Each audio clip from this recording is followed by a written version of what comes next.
All right, so the first thing that you have to know is that this little definition is important. And by the way, I'm just in the book. I'm not anyplace special. So explain how the position of the decimal point changes in a quotient as you divide by increasing powers of 10, right? So we know about this, and we keep moving it over, right?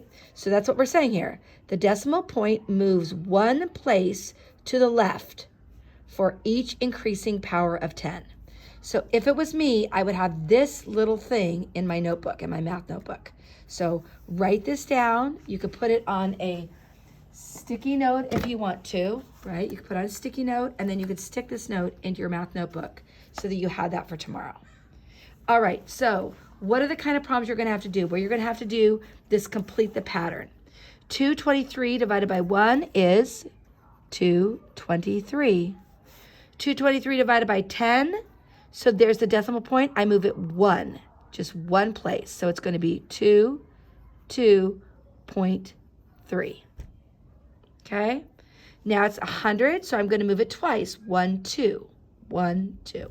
So it's going to be 2.23. Now I have 3 places, 3 zeros. 1, 2, 3. I'm going to move it 3 places. 1, 2, 3. So I'm going to end up with the decimal point first.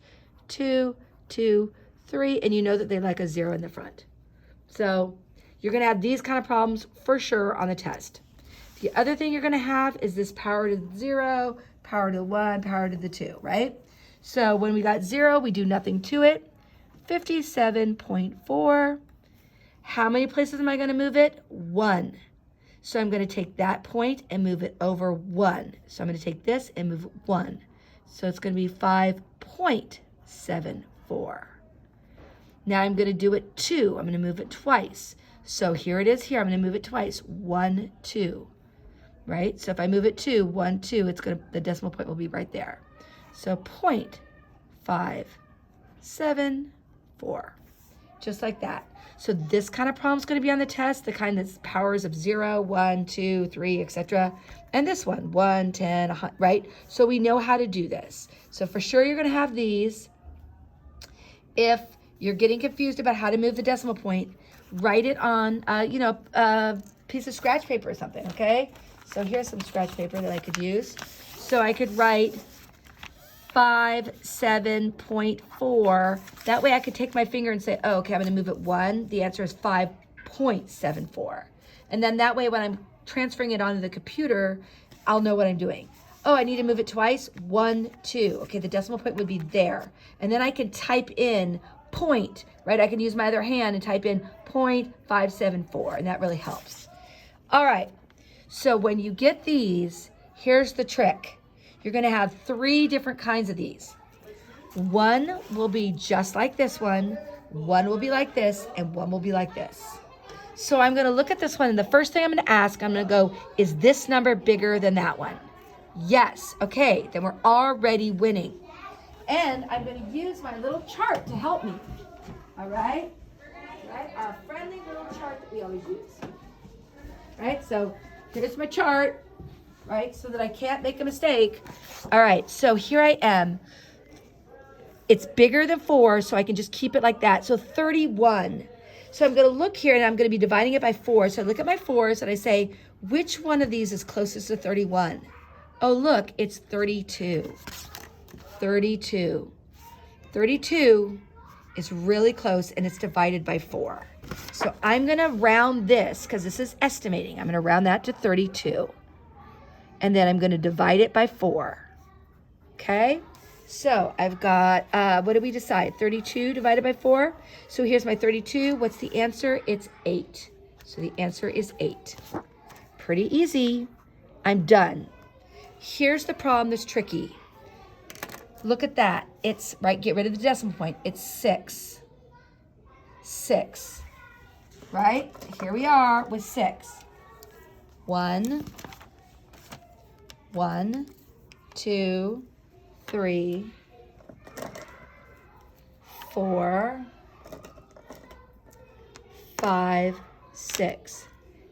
1, 2, 3, 4, 5, 6. But it's asking me to share it with 8 people. Can I share 6 with 8 people? I only have 6 markers. I can't share that with 8 people. It's impossible. So on this kind of problem, I have to change the decimal point. This is the kind of problem that's going to give you problems tomorrow on the test. Why? Because you have to ask yourself, what's going on here? What's going on?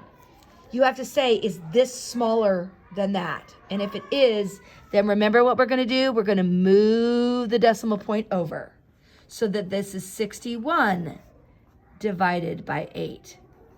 But I'm still not done because I have to estimate. So here's 8. Which one is closest to 61 without going over? Well, 64 is too big. That goes over. But 56 would work. 56 would work really well, okay? So I'm going to make that 56 divided by 8, okay?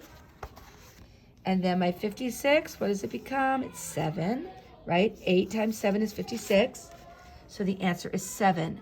But I'm not done because remember what I did here? I have to put this back where it went. So right now, this is a whole number, right? Right now, that's where the decimal point is. It's right there. I've got to move it back to where I took it, back. And there's the answer. This is the problem that a lot of people are going to miss tomorrow. Because people will just say, oh, 6.1, okay, I'm just going to, yeah. And they're going to try to do 6 into 8. So be very careful about that. All right, here we are. I got 592 divided by 48. So if I put out 492 markers, could I give them to 8 people? You betcha, I'm gonna have extra. All right, so we've got to make this, so this is gonna be a little bit easier to manage. So 492 is really close to 500. So I'm gonna make that 500. And I'm gonna go 500 divided by, what's close to 48? 50. Ah, that makes that super easy. So remember what we did yesterday. 50 goes into 500. Okay, right? We have the little rooms, right? 50 goes into 5, not at all. 50 goes into 50 once. 1 times 50 is 50, right? Nothing. But look, I still have a 0 there, right? I still have a 0. So I got to put that 0 here. I can't just pretend like it doesn't exist. So what's the answer? 10. And I'm done. Let's take a look at a wicked word problem. All right. The West Side Bakery uses 440 pounds of flour to make 1,000 loaves. All right. So I'm going to have Camille go ahead and she's going to show my face now. And we're going to talk about this kind of problem. So this is a really tricky problem. Okay. We've got 440 pounds of flour, but we're going to make 1,000 loaves of bread. 1,000 loaves. Now, what you're all going to want to do is this. You're going to say, okay, I have 440 pounds of flour, and I'm going to divide that into 1,000 loaves. And I'm done. And that's wrong. Why? You got to be logical. You got to be logical. You have 440 pounds of flour, okay? If we divide 440 pounds of flour into 1,000 loaves, I'm going to end up with like 1 pound of flour for each loaf. And that doesn't make any sense. I'm hoping you've all had some experience with baking. Let's walk over to my sink area. I have to admit I don't have any flour, but I have something that's a lot like flour, okay? A pound of flour would look like this. I'm going to put a whole pound of flour in 1 loaf? No way. Tell me you've all made cookies before, yes? We just, a little, right? It's like a cup of flour for 50 cookies. So that one doesn't make sense, does it? So putting a whole pound of flour into 1 loaf, that doesn't make sense. So come on up and let's look on the board at what you're going to do with this one. And this one is tricky, I have to admit. So instead we're gonna take our loaves. I have 1,000 loaves. And I'm gonna see how many loaves are gonna fit into my flour. 440 pounds of flour. Now I know what you're saying. Mrs. Haig, we can't do that. It's not enough. There's only 440. It doesn't work. Remember what we've learned? The decimal point. Here is where it belongs, doesn't it? I'm going to bring it straight up, and I'm going to make that a 0. Aha. Now I can do it 1,004 times. Let's do it. Here we go. 4 times 1,000 is 4,000. Take away. Right? 0, 0, 0 from 4 is 4, and I got 0. I can't have a remainder. When you're doing decimals, a decimal is a remainder. So you have to do these problems and you can't have remainders. If we get a remainder, we did something wrong. Okay? So no remainders. So what am I going to do? I can put another 0. So I'm going to add a 0 here. Right? And I can bring that down. Boom. Now I've got 4,000. 4 times 1,000 is 4,000. And that's my answer.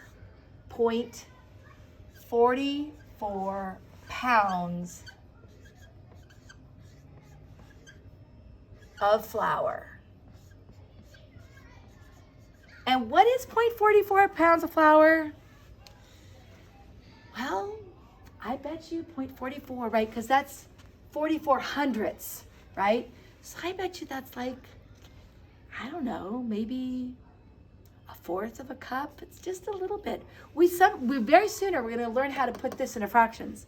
But yeah, that's just a little bit of flour into each loaf of bread. And then we've got this. All right, good luck, you guys.